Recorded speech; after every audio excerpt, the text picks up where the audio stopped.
Vinod classes में आप लोगों का एक बार फिर से स्वागत है।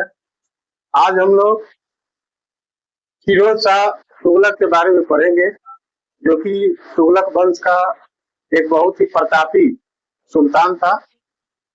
इसके पहले हम लोगों ने तुगलक वंश में पढ़ा था मोहम्मद बिन तुगलक के बारे में, जो कि 1325 से लेकर के 1351 तक सुल्तान रहता है, और उससे संबंधित प्रमुख बिंदुओं पर हम लोगों ने चर्चा भी किया था। 1351 में क्या होता है कि मोहम्मद बिन तुगलक के विरुद्ध सिंध के प्रांत में बगावत हो जाता है, और उसी को दबाने के लिए वह सिंध प्रांत में अपनी सेना लेकर के जाता है, जहां पर उसकी मृत्यु हो जाती है। हट्टा नाम का एक जगह है सिंध प्रांत में, जहां उसकी मौत हो जाती है। तो उसके मौत के बाद दिल्ली का नया सुल्तान के रूप में फिरोज शाह तुगलक बनता है। वह मोहम्मद बिन तुगलक का चचेरा भाई था। उसका 2 बार राज्याभिषेक होता है। एक तो वही ठट्टा में जहां मोहम्मद बिन तुगलक की मौत हुई थी, और दूसरी बार जब वह वापस दिल्ली लौटता है तो दूसरी बार वहां पर राज्याभिषेक होता है। तो आइए फिरोज शाह तुगलक से संबंधित कुछ महत्वपूर्ण बिंदुओं पर हम लोग चर्चा कर लें, जो कि परीक्षा के दृष्टि से काफी महत्वपूर्ण है। तो एक एक करके उसके बारे में हम लोग समझेंगे। देखिए, फिरोज शाह तुगलक से संबंधित 2 कहानियां प्रचलित हैं उसके सुल्तान बनने से संबंधित। एक कहानी के अनुसार जब मोहम्मद बिन तुगलक की मौत हो जाती है तो फिरोज शाह तुगलक को जो इस्लामी धर्म गुरु होते हैं, जिनको उलेमा वर्ग कहा जाता है, वे लोग चाहते थे कि फिरोज शाह तुगलक सुल्तान का पद धारण करें, लेकिन उसकी इच्छा नहीं थी सुल्तान बनने की। लेकिन वह इन धर्म गुरुओं के दबाव में आकर के सुल्तान का पद ग्रहण करता है। दूसरी मान्यता के अनुसार, जो दूसरी कहानी है, उसके अनुसार कुछ इतिहासकारों का मानना है कि फिरोज शाह तुगलक सुल्तान बनना चाहता था। हालांकि जो भी कहानी सत्य हो, हम लोगों को इसके बारे में पढ़ना है कि जब यह सुल्तान बनता है तो यह इस्लामी परंपरा एवं मान्यताओं के आधार पर शासन करता है। पीछे का जो हम लोगों ने पढ़ा था मोहम्मद बिन तुगलक के बारे में, वह मुसलमान जरूर था, मगर हिंदुओं को भी वह बराबर समझता था। हिंदू मुसलमान उसकी नजर में बराबर थे। वह हिंदुओं के पर्व त्योहार में भी जाया करता था। लेकिन दूसरी तरफ फिरोज शाह तुगलक जो है, ये कट्टर मुसलमान था, और इसके राज में हिंदुओं के लिए कोई जगह नहीं थी। इसने हिंदुओं को जिम्मी कह करके पुकारा, जिम्मी से संबोधित करता था, और जजिया कर लगाया था हिंदुओं पर। लेकिन फिर भी फिरोज शाह तुगलक को सल्तनत काल का जन कल्याणिक शासक के रूप में जाना जाता है। ऐसा क्यों होता है? क्योंकि इसने कुछ ऐसे कार्य किए थे जनता की भलाई हेतु, जिससे इतिहास की किताब में पूरे सल्तनत काल का सबसे जन कल्याणकारी शासक के रूप में इसको जाना जाता है। यही नहीं, मध्यकाल का इसे सल्तनत काल का इसे अकबर भी कहा जाता है। तो आइए इसके द्वारा किए गए प्रमुख कार्यों के बारे में हम लोग बारी बारी से जान लें। पहला, इसने 4 तरह के टैक्स लगाए थे। फिरोज शाह तुगलक के पहले के जो सुल्तान थे, उन लोगों ने कई सारे टैक्स जनता पर थोपे थे। जब यह गद्दी पर बैठता है तो उसने सभी तरह के टैक्स को खत्म करके मात्र ये 4 तरह के टैक्स को ही रखा। 4 टैक्स कौन कौन से थे? तो एक टैक्स का नाम था थम्स या कुम्स। ये किस तरह का टैक्स था? तो लड़ाई के दौरान, लड़ाई जब होती थी तो सेना के द्वारा बहुत सारा धन लूटा जाता था। जहां पर लड़ाई होती थी जिस राज्य के विरुद्ध में, और वहां पर सेना जीत जाती थी, तो वह पूरे राज्य में एकदम लूट मार मचाती थी, और अपार धन ये लोग लूटा करते थे, और सारा धन लूट करके ये लोग अपने राज्य में लेकर के आते थे। तो इसने क्या किया कि एक खम्स नाम का कर जो है लूटे गए धन पर लगा दिया था। हालांकि इसके पहले वाले सुल्तान भी ऐसा करते थे। खम्स जो टैक्स था उसमें वह 1/5 खुद रखता था और 4/5 जो है वह सेना को दे देता था। मतलब लूटा गया धन का 1/5 हिस्सा ये फिरोज शाह तुगलक अपने राजकोष में रखता और बाकी का 4/5 जो है वह सेना को लौटा देता था, बांट देता था। इसके पहले क्या होता था, अलाउद्दीन खिलजी के समय में तो लूटा गया जो धन होता था सैनिकों के द्वारा 4/5 वह खुद रखता और 1/5 सेना को देता था। इसने उसका उल्टा जो है इस तरह का टैक्स लगाया था। दूसरा टैक्स का नाम है खराज। ये खराज क्या है, तो ये कृषि पर लगाया गया टैक्स। कृषि कार्य में लगान के रूप में जो टैक्स लिया जाता था उसी को खराज कहा जाता था। और ये कितना लिया जाता था, तो ये 1/3 से लेकर के 1/5 टैक्स लिया जाता था। उसने हिंदुओं पर जजिया कर लगाया था। जजिया का मतलब क्या होता है आप लोग जानते हैं। जजिया एक तरह का टैक्स होता था जो कि हिंदुओं को देना पड़ता था और इस तरह का टैक्स मुस्लिम शासक लगाया करते थे। जिनके राज्य में हिंदू या गैर मुसलमान लोग रहा करते थे तो उनकी सुरक्षा हेतु ये लोग जजिया कर लगाया करते थे। तो फिरोज शाह तुगलक जो है वह प्रथम सुल्तान था सल्तनत काल का जिसने हिंदुओं पर जजिया कर लगाया था। और एक टैक्स उसने लगाए थे जिसका नाम था जकात। जकात जो है वह मुसलमानों से लेता था। मुसलमानों की कुल आमदनी का 2.5% वह कर के रूप में लिया करता था। तो इस तरह से ये 4 टैक्स जो है उसने लगाए थे, जबकि इसके पहले के जो शासक थे उन लोगों ने 24 टैक्स लगाया हुआ था जनता के ऊपर। फिरोज शाह तुगलक ने कुछ ऐसे विभागों का गठन किया था जिन विभागों के द्वारा जनता को बहुत फायदा हुआ। कुछ विभागों का नाम हम लोगों ने यहाँ पे लिखा है, इसको बारे में हम लोग थोड़ा डिटेल में जान लें। इसने एक विभाग बनाया था जिसका नाम था दीवान ए बंदगान। दीवान ए बंदगान क्या था, तो कहा जाता है कि फिरोज शाह तुगलक को दासों से बड़ा ही लगाव था और पूरे सल्तनत काल में जितने सुल्तान हुए सभी सुल्तानों में सबसे अधिक दासों को अगर किसी ने रखा था तो वह था फिरोज शाह तुगलक। कहा जाता है कि उसके पास 1,80,000 की संख्या में दास थे और इन दासों की सुरक्षा के लिए, उनकी देख रेख करने के लिए उसके द्वारा यह विभाग का गठन किया गया था जिसका नाम था दीवान ए बंदगान। दीवान ए बंदगान जो विभाग था उसके कर्मचारियों का यही काम था कि जितने दास थे उनकी देख रेख अच्छी तरीके से हो, उनके सुरक्षा का प्रबंध करना, सब कुछ देखने का जिम्मा ये विभाग करता था। दूसरा उसने एक विभाग बनाया था जिसको हम लोग दीवान ए खैरात के नाम से जानते हैं।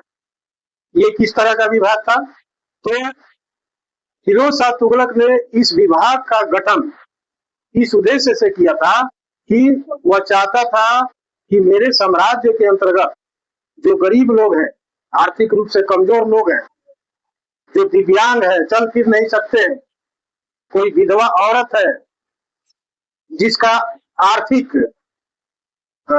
जरूरतों को पूरा करने वाला कोई नहीं है, कोई गरीब लड़की है जिसका पैसे के बिना शादी नहीं हो रही है, कोई वृद्ध व्यक्ति है जिसके भरण पोषण का कोई दूसरा उपाय नहीं है, तो ऐसे लोगों की मदद करने के लिए उसने इस विभाग का निर्माण किया था। दीवान ए खैरात मतलब लोगों को आर्थिक मदद पहुंचाने के लिए उसने ये विभाग बनाया था। और एक उसने अस्पताल खोला था जहां पर लोगों को निःशुल्क इलाज किया जाता था। जैसे आज के समय में हम लोग सरकारी अस्पताल को देखते हैं जहां पर बगैर कुछ भी दिए आपका इलाज निःशुल्क होता है, उसी तरह का ये अस्पताल था जिसका नाम था दारुल सफा। दारुल सफा में रोगियों को मुफ्त में इलाज किया जाता था। तो बताइए, इतने अच्छे अच्छे काम अगर कोई शासक करता है तो उसे जन कल्याणकारी शासक कहेंगे कि नहीं कहेंगे? जरूर कहेंगे। और भी इसने बहुत सारे कार्य ऐसे किए थे, जैसे कि इसने जो है एक निर्माण विभाग बनाया था। निर्माण विभाग का ही काम था कि जितने भी उसके राज्य के अंतर्गत किसी भी तरह का निर्माण कार्य होता था, इस विभाग के जरिए ही कराया जाता था। और निर्माण विभाग का जो हेड था, जिसको प्रमुख वास्तुकार कहते हैं, उस व्यक्ति का नाम था मलिक गाजी सहना। इसी के नेतृत्व में सारा निर्माण कार्य चला करता था। आइए, इसने कृषि के विकास हेतु बहुत सारे नहरों का निर्माण कराया, बहुत सारा कुआं खुदवाया, बहुत सारे सरोवरों का निर्माण कराया। सरोवर मतलब तालाब। इसके बारे में कहा जाता है कि इसने लगभग 5 बड़े नहरों का निर्माण कराया। सतलज नदी और कई नदियों पर बड़े बड़े 5 नहर बनाए और सैकड़ों छोटे नहरों का निर्माण कराया, ताकि खेतों तक पानी जो है आसानी से पहुंच सके। और इन नहरों से जो किसान अपने खेत की सिंचाई किया करते थे, उन पर उसने जो है एक नया टैक्स लगाया था, जिसे अब के सर्व के नाम से जाना जाता है। और ये सिंचाई कर कितना लेता था वो? तो सिंचाई कर की जो दर थी वो 1/10 थी। 1/10 की दर से हक के सर्व सिंचाई कर वसूलता था। और ये दीवान खराज नाम का जो टैक्स था कृषि पर, वो 1/5 था, वो अलग लेता था। लेकिन सिंचाई वाला कर ये अलग था, 1/10। इसने 300 नए नगरों का निर्माण कराया था। नगर मतलब शहर, जिनमें 5 शहरों का नाम प्रमुख है, जैसे कि हिसार, जौनपुर, फतेहाबाद, फिरोजपुर और फिरोजाबाद। ये 5 प्रमुख शहर आज भी है, जिनका निर्माण उसी के द्वारा कराया गया था। हिसार हरियाणा में है, जौनपुर, फतेहाबाद और फिरोजाबाद ये तीनों उत्तर प्रदेश राज्य में है, और फिरोजपुर जो है वो पंजाब में। तुगलक ने 1200 बागों को लगाया था। 1200 बाग बनवाए और उन बागों में हजारों फलदार वृक्ष लगवाए। और यही नहीं, फलों की गुणवत्ता को बढ़ाने के लिए, मतलब फल जो है उत्तम क्वालिटी के हो, स्वादिष्ट हो, रसदार हो, इसको बढ़ाने के लिए उसने एक अनुसंधान विभाग भी बनवाया था। अनुसंधान, जिसमें कई सारे वैज्ञानिक लोग काम करते थे, जिनका यही काम था कि किसी तरह फलों की क्वालिटी को अच्छा से भी अच्छा किया जा सके। इसके द्वारा एक अनुवाद विभाग का गठन किया गया था। अनुवाद विभाग मतलब एक भाषा से दूसरे भाषा में ट्रांसलेट करना। फिरोज शाह तुगलक जो है पढ़ा लिखा व्यक्ति था, और उसने अनुवाद विभाग का गठन इसलिए किया ताकि भारतीय जो धर्म ग्रंथ है, भारतीय भाषाओं में, जैसे कि संस्कृत में लिखे गए जो पुस्तकें थी, उसको चाहता था कि वो अपनी भाषा में, फारसी में, अरबी में, तुर्क में उसका ट्रांसलेशन कराया जा सके, और अपनी भाषा की पुस्तकों का भारतीय भाषाओं में वह ट्रांसलेशन कराना चाहता था। और इसी के लिए उसने अनुवाद विभाग बनाया था, जिसमें बहुत सारे लेखक जो है कार्य किया करते थे, और उनका काम यही था कि एक भाषा की पुस्तक को दूसरी भाषा की पुस्तक में ट्रांसलेट करना। उसने अपने शासन काल के दौरान जो सिक्के चलाए थे, सिक्कों पर खलीफा का नाम लिखवाता था। खलीफा कौन होता था? तो इस्लाम धर्म का सबसे बड़ा जो धर्म गुरु था, उसी को खलीफा कहा जाता था। तो खलीफा का नाम वह सिक्के पर लिखवाया इसलिए करता था ताकि धर्म गुरु लोग उसके शासन से खुश रह सके, उससे खुश रह सके। 1388 में इसकी मृत्यु हो जाती है और इसके मरने के बाद जो शासक बने वे काफी अयोग्य थे, इतना अयोग्य थे कि उनसे इतना बड़ा जो साम्राज्य था वह संभल नहीं रहा था और चारों तरफ इसका साम्राज्य जो है धीरे धीरे कर करके बिखरने लगा। छोटे बड़े राज्य के रूप में इसका साम्राज्य तीतर बितर हो गया और इसमें सबसे बड़ा रोल जो था इसका था, क्योंकि इससे लोगों में, भले ही इसने जन कल्याण हेतु बहुत सारे कार्य किए थे, लेकिन हिंदुओं से जिस तरह से यह नफरत करता था तो हिंदू जनता इसको देखना नहीं चाहती थी, पसंद नहीं करती थी। और यही कारण है कि जब यह मर जाता है तो इसके मरने के बाद जो शासक हुए अयोग्य हुए और इसका फायदा जो है हिंदू शासकों ने उठाया और इसके साम्राज्य का लगभग विघटन हो गया एक तरह से।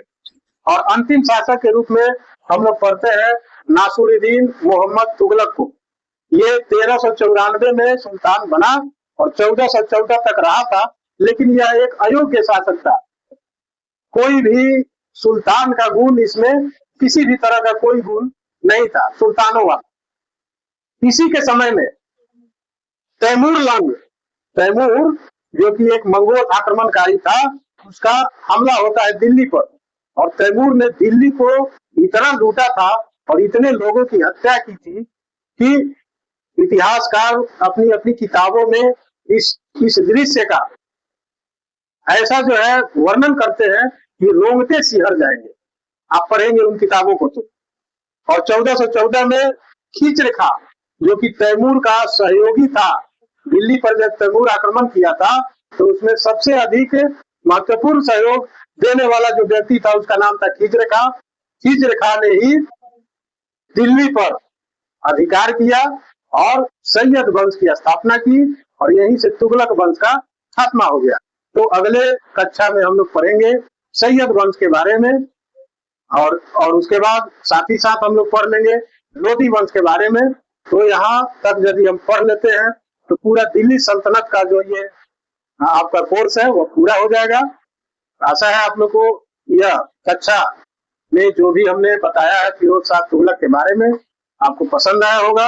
आप लोग इसे हमेशा जो है देखिए, पढ़िए, समझने का प्रयास कीजिए। चलिए मिलते हैं अगले कक्षा में, तब तक के लिए बहुत बहुत धन्यवाद।